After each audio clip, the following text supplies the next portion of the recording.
Bonjour. Aujourd'hui, nous sommes dans Matthieu chapitre 22, où Jésus rencontre les pharisiens, les sadducéens et l'auteur-compositeur québécois Vincent Vallière et dit, c'est Vincent qui a raison.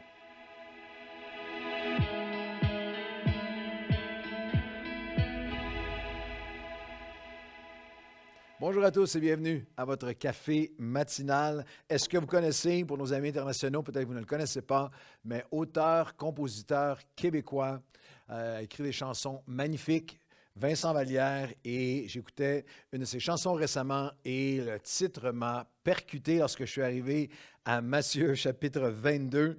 Vallière, en effet, a une chanson qui s'intitule « L'amour, c'est pas pour les peureux ». L'amour, c'est pas pour les peureux. Et Jésus aurait dit à Vincent Vallière, c'est Vincent qui a raison. Lorsqu'on regarde à Matthieu, chapitre 22, vous savez qu'on fait un café matinal par chapitre. On va traverser les 4 évangiles. Alors, les 21 premiers chapitres sont déjà là. Mais lorsqu'on arrive à Matthieu 22, au cœur de ce chapitre, au centre de ce chapitre, c'est l'encre et tout le reste en dépend, se trouve une des conversations les plus importantes de Jésus dans tout le Nouveau Testament. Le cœur non seulement de l'Évangile de la Nouvelle Alliance, mais de la Bible entière repose sur cette conversation extraordinaire dans Matthieu 22, verset 34. Les pharisiens ayant appris qu'il avait réduit au silence les Sadducéens se rassemblèrent et l'un d'eux, un des pharisiens docteurs de la loi, lui fit cette question pour l'éprouver, pour le mettre à l'épreuve, pour le prendre en défaut. Maître, quel est le plus grand commandement de la loi? Et Jésus lui répondit, tu aimeras le Seigneur ton Dieu de tout ton cœur, toute ton âme et toute ta pensée. C'est le premier et le plus grand commandement et le second qui lui est semblable ou qui lui est égal. Tu aimeras ton prochain comme toi-même. De ces deux commandements dépendent toute la loi et tous les prophètes. Lorsqu'on regarde au chapitre entier, dans le chapitre entier de Matthieu, chapitre 22, Jésus mentionne et nomme à peu près toutes les sphères et l'éventail de l'expérience humaine comme croyant. Vous traverserez le chapitre, vous allez voir où il parle des amitiés, il parle des défis relationnels. Il adresse les défis d'autorité aussi, les rois et les serviteurs, et où on se retrouve à différents aspects de nos vies, à quelle position on se retrouve, comment on deal et compose avec les autorités. Le chapitre nous parle des déceptions, comment est-ce qu'on fait face aux déceptions. Il nous parle aussi de ceux qui jugent sur les apparences. Nomme et mentionne la discrimination dont on peut être l'objet comme croyant. Face à des sociétés qui sont hostiles, face à César, face aux sociétés hostiles à nos valeurs, à notre foi, et qui, parfois, littéralement, ont le sentiment des grands, des puissants qui abusent. Il y a aussi beaucoup plus personnel, intime. Dans ce chapitre 22, vous le lirez à la maison, il est adressé toutes les dynamiques du cœur, les défis du cœur, des enjeux il est nommé les époux et les épouses, et les enfants, et les parents, et les parents et les enfants, et les drames, les deuils, une veuve, les enfants.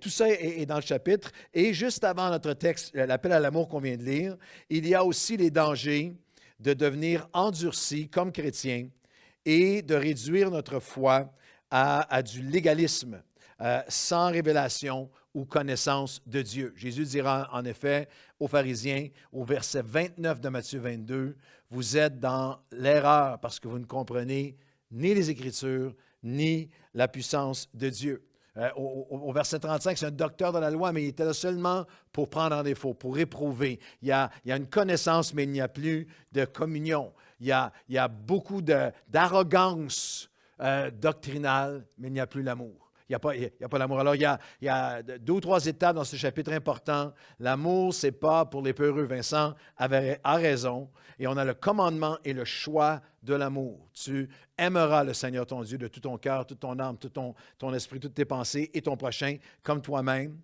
C'est intéressant que la Bible n'enseigne pas, tu dois croire de tout ton cœur. Tu dois croire avec ton cœur, Romains 10, versets 9 et 10. Mais dans le cas de l'amour, lorsqu'on parle de l'amour, il y a un appel qui est là. Il y a une décision qui doit être prise au quotidien, que tu dois l'aimer de tout ton cœur. Je pense vraiment que Dieu laisse la place de l'espace dans notre expérience pour que notre foi grandisse. les disciples ont prié, Seigneur, augmente notre foi. Et nous aussi, nous le prions, Seigneur, augmente ma foi. Mais en ce qui concerne l'amour, aimer Dieu, aimer les hommes, nous devons faire le choix au quotidien, à chaque jour, parce que l'amour pour Dieu est notre plus puissante arme contre le péché, contre perdre notre chemin, contre tout ce qui nous éloigne de Dieu. Le théologien écossais du 19e siècle, Thomas Chalner, a écrit ceci. La seule façon de déposséder le cœur, de libérer le cœur d'une affection toxique, d'une attitude d'arrogance ou de méchanceté, d'égoïsme ou autre courant malsain, est par la puissance, je n'avais jamais entendu l'expression dite de cette façon-là, par la puissance d'expulsion par une nouvelle affection, d'une affection renouvelée. En d'autres mots, c'est dans la mesure où mon affection pour Dieu est renouvelée et maintenue, mon cœur aime Dieu, permet de me placer, de reordonner toutes les autres affections de ma vie. C'est le commandement et le choix de l'amour. Lorsque Jésus répond à la question « Quel est le plus grand commandement? » Peut-être que vous êtes capable de nommer les 10 commandements. On pense souvent aux 10 commandements, mais pour ce docteur de la loi, il y en avait plus de 600. Et les 10 commandements, il y avait 600 commandements, chacun avec ses variations, ses déclinaisons, ses différentes applications. Moi, je suis allé plusieurs fois en Israël et à chaque fois, tu vas au mur de lamentation et ils sont encore là, les rabbins, 2000 ans plus tard, des fois pendant des heures, à s'argumenter sur une des dérives, des dérivés ou des variations d'un des 600 commandements. Mais Jésus dit non, tout en entier, les conséquences de notre mesure d'amour sont immenses. Il dit en fait tout, au verset 40, tout repose, tout ça. Et c'était estomacant pour les docteurs qui l'entendaient. Les conséquences de l'immense, de l'amour envers Dieu et conséquences immenses de l'amour envers Dieu et envers mon prochain sur tous les aspects. Les conséquences et les conquêtes qui vont conduire à nos conquêtes. Lorsqu'on parle des conséquences, le plus grand commandement, aime Dieu, aime ton prochain, commandement dont tout dépend. Il y a des conséquences immenses sur mon cœur, sur mon âme, sur mes pensées. Je vais l'aimer de tout mon cœur, mon âme, mes pensées, mais la mesure de mon amour pour Dieu va affecter chaque portion de mon être et par conséquent de mes paroles, de l'abondance du cœur, la bouche parle, de mes intentions, de mes priorités, de mes passions, de mes attitudes, de mes actions. Des conséquences immenses, l'amour, la mesure d'amour envers Dieu et les hommes. Conséquences immenses sur comment Dieu nous voit et nous regarde. Dans ce même chapitre 22, les pharisiens ont dit à Jésus au verset 16, « Maître, nous savons que tu es authentique, tu es vrai, tu es vérité, tu enseignes la voie de Dieu et de la vérité. » Il le flattait pour le prendre en défaut, mais ils disent quelque chose d'important. Tu ne te préoccupes pas de l'apparence des hommes. Tu ne regardes pas à l'apparence des hommes. C'est une réflexion, c'est un reflet de passage dans l'Ancien Testament, comme en 1 Samuel, où il dira « Les hommes regardent à ce qui frappe les yeux, mais Dieu regarde au cœur. » Et en effet, au verset suivant, Jésus connaissait la méchanceté de leur cœur. Écoute-moi bien, la mesure d'amour que tu as pour Dieu, la mesure dans ton cœur authentique d'amour pour lui et pour les hommes a de grandes conséquences sur comment Dieu nous regarde. En d'autres mots, si je n'ai pas l'amour, je ne suis rien.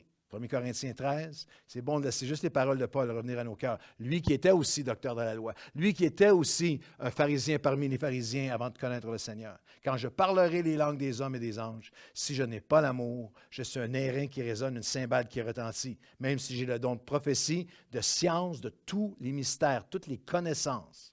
Quand j'aurai même toute la foi jusqu'à transporter les montagnes, si je n'ai pas l'amour, je ne suis rien. Je n'ai rien, je ne suis rien. Tout en dépend.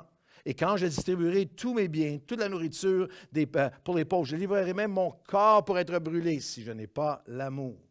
Si je n'ai pas l'amour, je ne suis rien. L'amour ne me sert à rien. Tout en dépend de Jésus.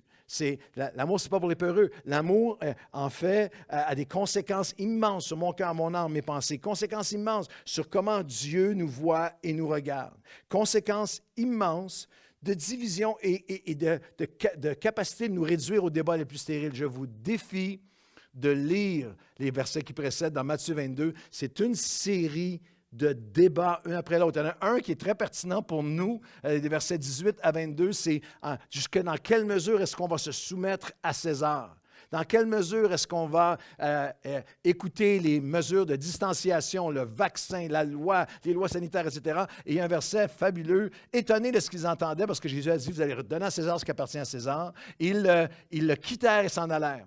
Comme aujourd'hui, exactement comme aujourd'hui, la même chose encore aujourd'hui, beaucoup de chrétiens, si tu n'as pas la même position que moi sur César, sur les lois sanitaires, sur les confinements, sur le vaccin, je te quitte, je m'en vais ailleurs. On va trouver quelqu'un qui pense comme moi. Et une réduction à juste un débat. Je n'ai même pas le temps d'aller dans les versets suivants qui précèdent immédiatement le texte. C'est un débat infini de choses entre débatteurs théologiques stériles par des leaders qui ont juste perdu leur cœur d'amour. Et la troisième pensée, c'est la capacité de changement par l'amour.